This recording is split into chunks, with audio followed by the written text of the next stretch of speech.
Chairman wa Ndeeba Mechanics Sacco ne mukyala we badduse ne ssente zikonokkiriza mu kawumbi kalamba nga zino babadde bazijja ku batuuze mu ngeri ey'okubasevingiranga. Ntandiko sevinga ssente 200 okiwulira mbabanja milioni 13 n'obutundutundu obugwamu. Kati nga ennaku z'omwezi 4 omwezi gwa January najja wano kuba omwana wange yatomerwa mu Ndeeba muno tewali atakimanyi ne bamukutula amagulu nga nyino muzze mulago ntuuka wano nzijayo akasente kange nga baŋŋamba no. Ensonga zino zatandika mu mwaka gwa 2017 President Museveni lwe yawa bamakanika ab'omu Ndeeba obukadde 10 ne babalagira bakolemu Sacco mwana azibateera era Sacco ne bagikola ne balonda Kasimu Muyanja okubeera ssentebe wa Sacco eno. Sente ezo milioni 10 President Museveni yabawa bakakiiko waggulu bo ne batutegeerera kubanga ffe okututegeerya weewano wammanga nti babazifuna beeyubula nga makanika gwawa nti bwava wano kuba supaana alina okwewola mu kibiina ekimuli okumpi n'asobola okubanga yeekulaakulanya. Nenkola lipooti namyalo bwe yajja ne bayita Muyanja Kasimu n'ayimirira mu kamera n'ebifaananyi ebimutu birina. Abakyala babadde basevinga mu Sacco eno batutegeezezza bwe bati. Nze omumanja milioni 13 ewamu ffenna twagenza okukola mu n'abatamanyi nga weebali tubabanja milioni 205. Twatugenda na December namugamba mpe kasente kange nangamba ku mwezi January tukuwa kasente ko tugenda okuddamu omukazi yasooka okudduka mu office nezijja omusajja ne mugamba ki ekigenda mu maaso nagenda okudda kano omusajja office agivuddemu.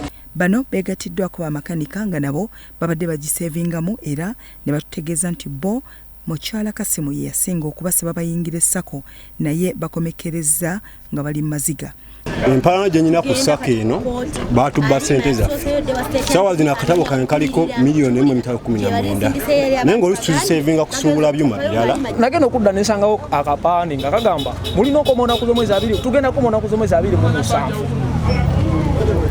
ningamba tewali buzibu kati zitukana ku z'omwezi 27 nga bakomyewo manager teyajja nembuuza manager abadde kintu manager abadde manager mulwadde nangamba Sacco yobwekubba nze mba nkubbye nali mu Sacco enkadde ne banziza mwene empya bakolawo branch eyaabwe. Biti Juma eyakwatira NRM bendera mu kifo kya kansala ow'omu Ndeeba atuse mu kifo kino kata akabirewo amaziga bwawulidde ennaku y'abantu. Enkubira mama Nabbanja omubanga nti mu Ndeeba tetuyina kalulu olw'ensonga kozi weeri nti buli mukulembeze yenna